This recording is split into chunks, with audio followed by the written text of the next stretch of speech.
les soirs, c'est la petite balade avec les toutous. Le petit Manifou. On se faisait une balade le matin et une balade le soir avec les toutous, une bonne balade. Et des fois on les prenait dans la journée en fonction de ce qu'on faisait, mais c'est sûr que c'est pas idéal pour eux la ville. Hein. Je sais pas si c'est idéal pour grand monde la ville en fait. Les algues vertes.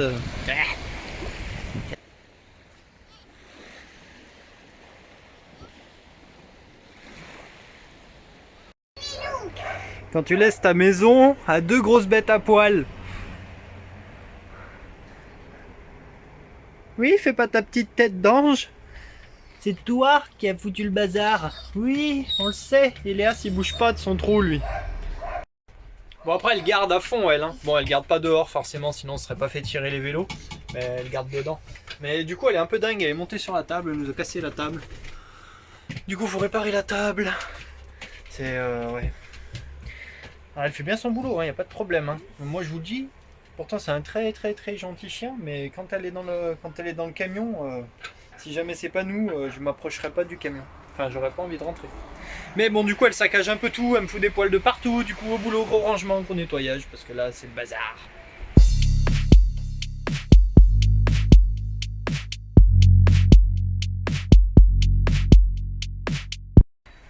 Moi j'ai dû mettre en pause le timelapse, il y a une petite dame qui est venue à la porte pendant que j'étais en train de nettoyer.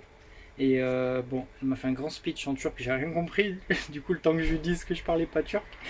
Et on a mis le Google Translate, et elle était vraiment très gentille. Elle a dit qu'elle était vraiment désolée pour nous, pour les vélos, parce qu'elle a vu, j'ai mis un petit papier du coup derrière en disant que bah, merci de nous avoir volé nos vélos, que grâce à vous on pourra sûrement pas visiter plein de choses qu'on aurait visité d'habitude en vélo. Ouais, t'es plein d'émotions toi aussi. Hein.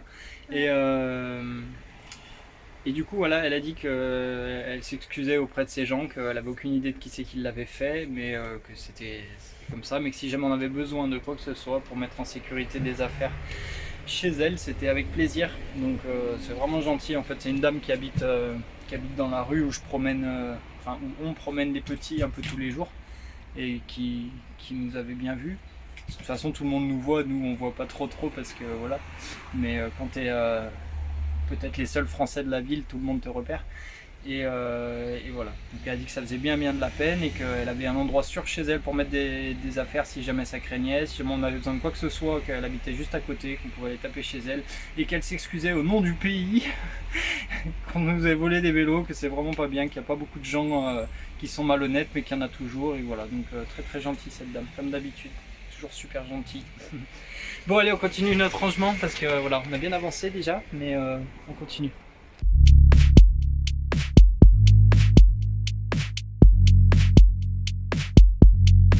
Là-bas. Qu'est-ce qu'ils font? Dodo. Ils font dodo?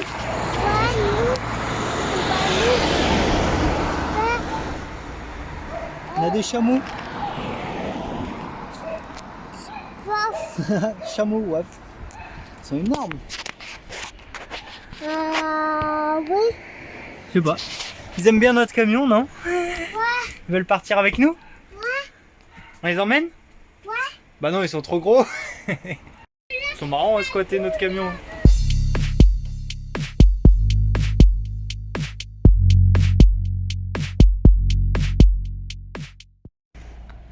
Bon, bah on commence à retourner au propre. Tout commence à reprendre sa place. Des petits encens, ça sent bon. Hop. On va juste devoir essayer de ressouder ce que le chien a cassé. C'est-à-dire notre super pied de table qu'on a payé un peu cher en plus. Le piquet est fou. Ouais, elle est un peu fofolle. Hein. Sauter sur une table, c'est un chien, c'est pas un chat. Là-bas, un flûte. Attends, va. De quoi, tu veux filmer? Là-bas, un flûte. Donc bon, on va sortir la partie table du coup de la partie métallique pour pouvoir faire la soudure, retirer aussi les pièces en plastique là. Et puis on va essayer parce que c'est de l'alu. Alors tout le monde me dit que c'est hyper dur à souder, on va voir. Peut-être je vais y arriver, peut-être je vais pas y arriver, on sait pas. Mais en attendant, faut essayer.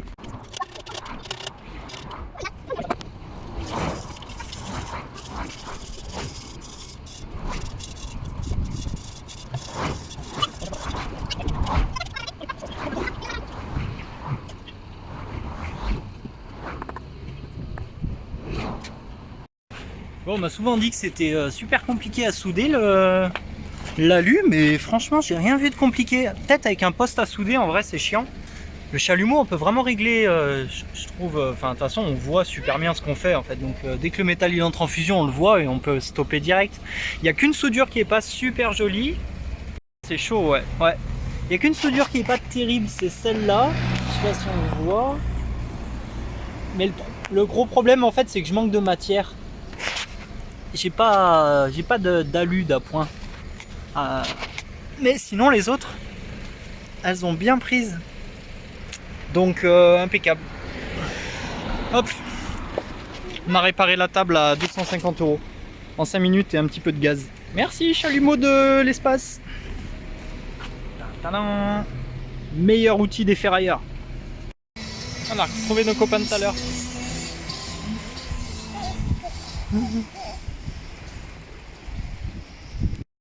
Regardez les voitures de fous qu'ils ont en Turquie, tu tombes par terre. Bon, on a clairement passé une journée de ouf, on a passé notre temps à ranger et allez, demain c'est le dernier jour, après on va reprendre la route après-demain, mais demain c'est le dernier jour de rangement et voilà, du coup on va en profiter un peu, on va aller au parc avec les chiens, avec les petits, puis ce soir on ira manger chez des voisins qui ont un petit resto, ça a l'air bien sympa ce qu'ils font.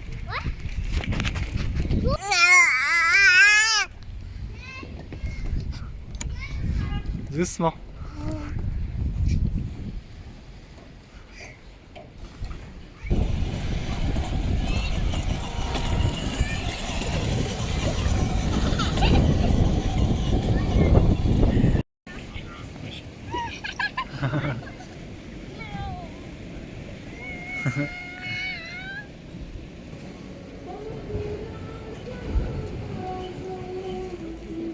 Coucou bébé.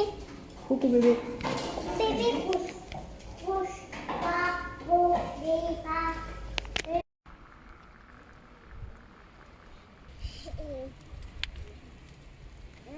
Je crois que t'es suivi gros.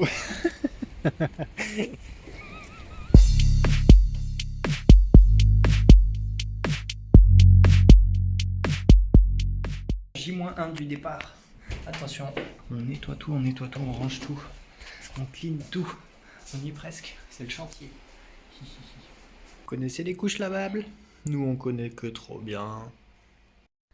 Ça y est, on est bon, ce soir on dort dans le camion, on va même manger dans le camion. On rend l'appart que demain matin, mais au moins ça sera nickel parce qu'avec les petits, en 5 minutes, ils nous remettent tout en l'air.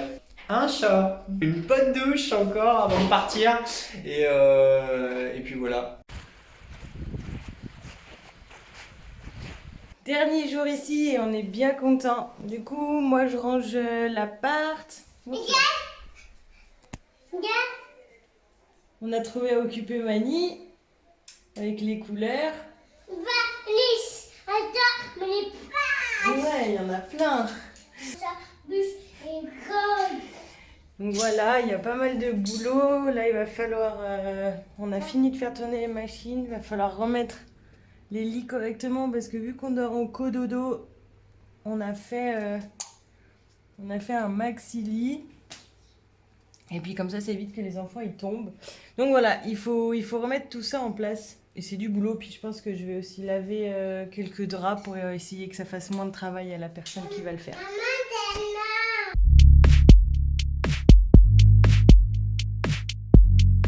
Bon bah voilà, ça y est, hein. L'appartement est cleané.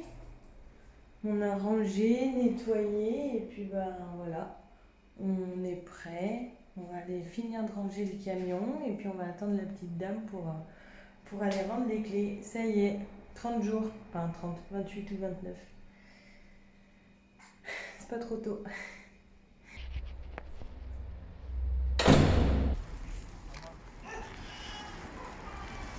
Ça y est, on est fin prêt. C'est la dernière balade des chiens. Et on va enfin partir, je suis bien content quand même. Hein. Mais alors c'était le bazar là, ça a fait 2 jours de rangement, nettoyage intensif. Les chiens ils avaient mis le camion dans un état, de la poussière, du sable de partout. Du coup, bien content que ce soit fini. La dame elle est revenue récupérer ses clés, c'est tout bon. Et voilà, on se prépare, on fait 2-3 courses. On peut pas faire le plein d'eau parce qu'il n'y a pas de robinet en fait. On pensait qu'il y avait un robinet extérieur mais non, donc on est un peu dégoûté. Mais c'est pas grave, on fera le plein d'eau ailleurs. Et puis voilà, on va se remettre en route. Allez, motivation, courage et en avant. Moi je pense qu'on va avoir du nettoyage là sur le toit. Parce qu'on avait le figuier qui était en plein sur les panneaux et tout. Ça a foutu un bordel, il y a des figues de partout, les panneaux ils sont dégueulasses. Au revoir petit appartement, c'était bien cool. Voilà, comme on a dû garer le camion pour se trouver une place. Les branches qui sont écrasées contre la caisse. Du coup Nana elle va démarrer et moi je vais porter les branches.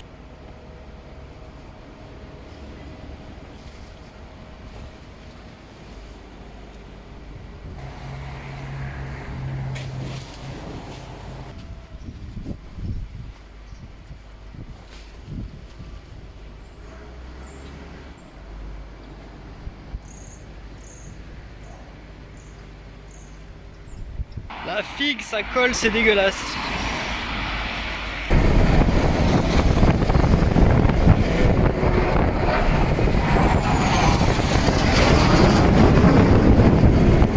On vient du bureau de l'immigration, nous. Et nos cartes de résidents, elles devraient arriver dans la boîte aux lettres. Du coup, ça y est, on se taille. On se taille loin, loin d'ici. On en a marre de ce côté-là, de la Turquie, qui n'est pas très intéressant.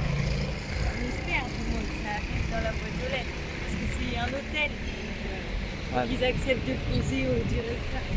C'est ça. Si jamais ça arrive à l'hôtel, on se taille et quand on viendra à Istanbul pour Noël, eh ben on ira chercher nos cartes en cadeau de Noël. En moto et puis voilà. Attendant en route. Allez, on est parti. Petit restaurant.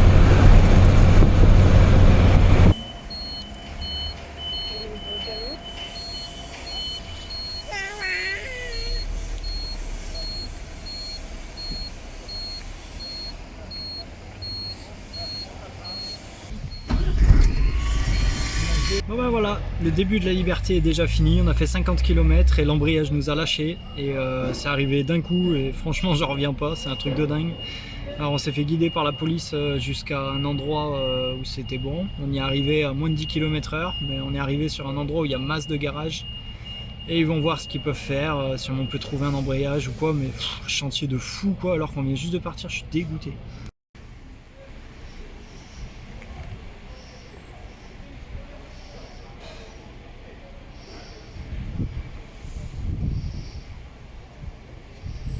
Nous on va aller dans ce garage là, on va voir si jamais ils peuvent faire quelque chose. Évidemment ils n'ont pas l'habitude de bosser avec Renault ici mais bon, on va voir. Bon on a vu avec les gars qui a un peu autour. Au début ils étaient chauds, puis après quand je leur ai montré que je passais la première et que je pouvais accélérer sans que le camion il bouge, ils ont dit oulala gros problème, j'ai dit oui je le sais.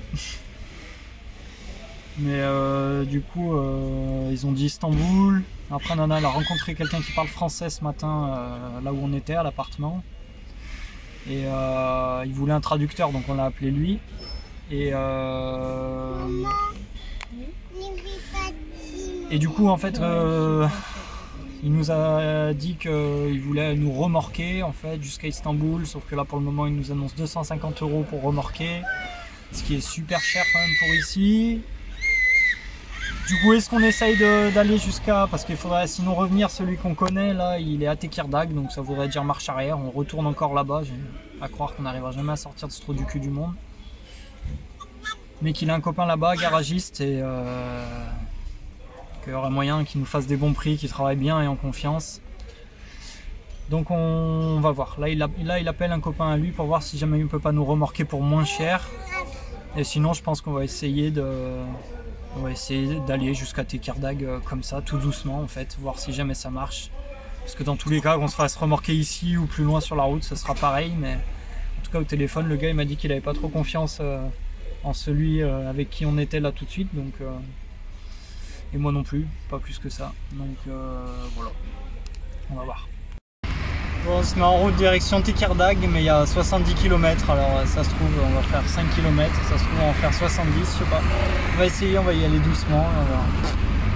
Sinon, il faudra se faire remorquer jusqu'à Tekirdagh.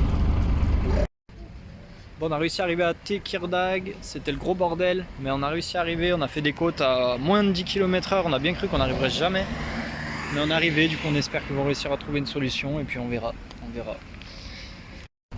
Je sais pas s'ils auront la pièce, mais on est toujours bien reçus.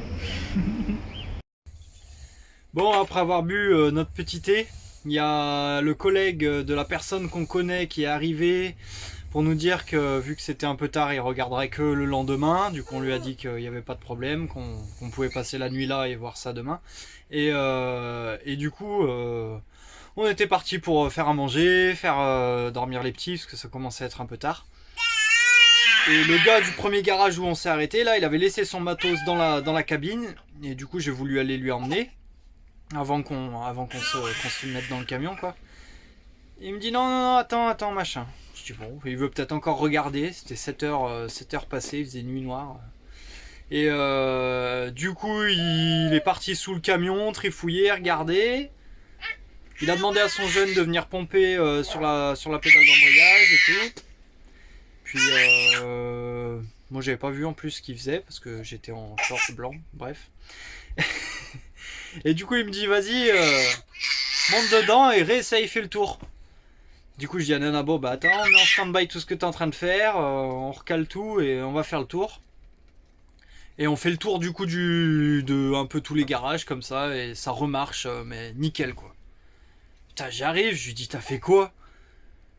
Et il me dit, bah du coup on galérait à se faire comprendre encore une fois, lui ça le saoulait grave le traducteur, tu vois que c'est des gars, ils ont une tchatch pas possible et ils pourraient t'aider autant qu'ils le peuvent, mais alors ça le saoulait grave de passer par le traducteur. Du coup il m'a dit appelle ton copain qui parle français, du coup on a rappelé le collègue là qu'on a rencontré. Et du coup il m'a traduit le truc. Donc en fait il a fait juste une purge au niveau du récepteur, c'est en hydraulique, l'embrayage. Il a fait une purge sur le récepteur. Et en fait, on a des bons copains à nous qui avaient le même camion et qui avaient dû changer l'embrayage complet. Parce qu'apparemment c'est un peu la maladie. Dans les tubes, les tuyaux en métal, du coup qui sont entre la pédale et le récepteur, ils sont en ferraille. Et ça se pourrit de l'intérieur. Le liquide, c'est un peu abrasif, ça doit décoller des petites parties de métal qui partent dans le récepteur d'embrayage. Et ce que je pense qu'il s'est passé, c'est un petit bout de métal, peut-être qu'il s'est coincé, j'en sais rien, je sais pas comment il est passé, mais dans le piston, et en fait ça revenait pas, ça restait embrayé en fait. Donc heureusement que déjà on n'a pas trop roulé longtemps, mais ça veut dire que l'embrayage n'est pas mort. Donc déjà c'est génial. Par contre c'est chiant parce que je vais devoir faire une purge et un changement des tuyaux. Alors tuyaux j'avais déjà fait sur le camion, parce que pareil c'était en ferraille et ça partait en lambeaux, ça pourrit. Du coup j'avais tout refait en cuivre, donc là je vais refaire la même chose. Je vais démonter du coup les tuyaux qu'il y a qui vont de la pédale jusqu'au récepteur et tout refaire en cuivre. Mais ça impliquera du coup de purger correctement et tout, ça sera un peu chiant parce qu'il faudra peut-être faire ça à la seringue ou voilà. Bref. Je ferai ça dans la révision, de toute façon je vais bientôt faire la révision, on est rentré en automne donc tous les ans je fais un petit peu le tour de tout ce qu'il y a à faire. Donc d'ici peu, là quand on aura trouvé un coin tranquille et où j'aurai trouvé ce que j'ai besoin pour faire le chantier, on s'occupera de ça. Mais bon du coup il nous a dépanné, mais vu l'heure on a dit bon on passe quand même la nuit là et puis on verra demain pour repartir. Donc voilà, et là ça y est, on se remet en route. Mais moi je vais vous laisser parce que demain c'est dimanche et j'ai encore plein de boulot. Je vais déjà vous faire passer cette vidéo parce qu'il y a plein de choses à voir. Donc je vous embrasse très fort. Et l'embrayage sur la route ça peut être vraiment la galère, parce que si jamais l'embrayage il est mort, on est bloqué comme des cons. Et avec nos véhicules qui font 13 tonnes, voire 16 tonnes ou 19 tonnes pour certains, c'est vite le bordel de se faire remorquer. Donc attention à vos embrayages. Des bisous, prenez soin de vous, ciao.